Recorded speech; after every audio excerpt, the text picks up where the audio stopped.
Let's talk colonoscopy prep.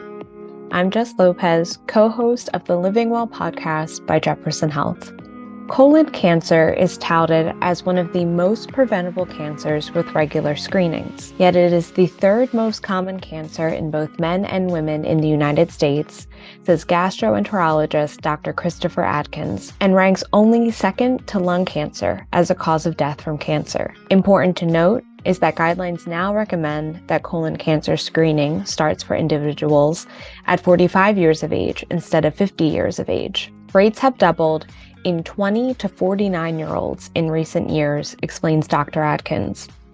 Those individuals who have a family member with colon cancer may need to start getting screened even earlier and should talk with their doctor. So whether this is your first screening or your first in a while, Gastroenterologist Dr. Aaron Martin provides a refresher on how to prep for a colonoscopy, starting with what to eat 3 days before to ensure an accurate screening, along with what you can expect during and after your procedure. Dr. Martin says prep starts 72 hours or about 3 days before your procedure, when you need to start changing your diet to a low fiber and low residue diet. When they are doing a colonoscopy, they want the colon to be as clean as possible without any food or residue so that they can see everything clearly to screen for colon cancer and polyps, says Dr. Martin. They have found that people who eat a high fiber or high residue diet, meaning foods that aren't easily digested, these foods will show up in their colon during a colonoscopy. So this is why they ask you to avoid those types of foods. Dr. Martin starts with some of the foods you want to avoid. He says the biggest culprits that will show up in a colonoscopy and obscure their view are foods like nuts, seeds, and high-fiber cereals.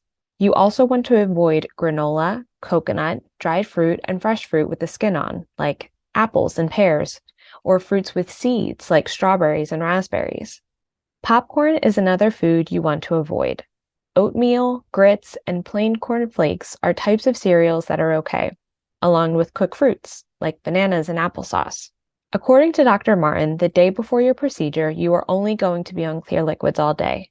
The more liquid you can drink, the better, aside from the liquid formula prep you are going to drink the night before your procedure. The more fluids in your system mean the better your chances are of flushing your colon for a better screening colonoscopy. Let's talk about what people can expect on the day of their procedure. Dr. Martin says on the day of the procedure, you're going to come into the endoscopy procedure unit, where you'll meet with the nurses and have your IV placed, which is how you'll receive anesthesia for the procedure. Afterward, you'll also meet the anesthesiologist and the physician who will be doing your procedure. They will talk to you about the procedure, which takes about 30 minutes. Dr. Martin says that they do put some carbon dioxide gas into the colon to expand it, to make it easier to get a clear view. This gas is easily released from the colon, and they try to take as much air and gas out of the colon as they can while performing the procedure. But some people can experience gas pains after a colonoscopy. Dr. Martin adds this isn't common, but it does happen. And if that does happen, a nurse can help you position yourself in a way to relieve the gas after your procedure.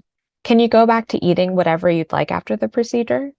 Dr. Martin tells his patients to eat whatever they feel like eating at that time. There's no reason to ease back into your normal diet or restrict your diet after your screening unless your physician tells you otherwise. He adds that some patients even tell him that they're going to grab a cheesesteak immediately afterward.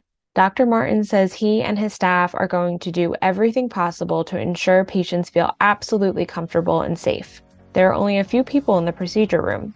It's generally just the physician, a technician, and the anesthesiologist. He also reminds his patients that this is something they do every single day. It's their job to screen for colon cancer and make sure they are doing the best thing for their patients by catching any kind of colon cancer early. Patients who express embarrassment coming into the appointment usually tell Dr. Martin that they don't know why they were so scared beforehand, and that they built the experience up to be more than what it was, and how relieved they are when they are finally screened. Immediately after the procedure, Dr. Martin can tell a patient if they have any kind of polyp or anything that was removed. He'll explain if there are polyps that they need to keep an eye on. Others may not even require a follow-up at all.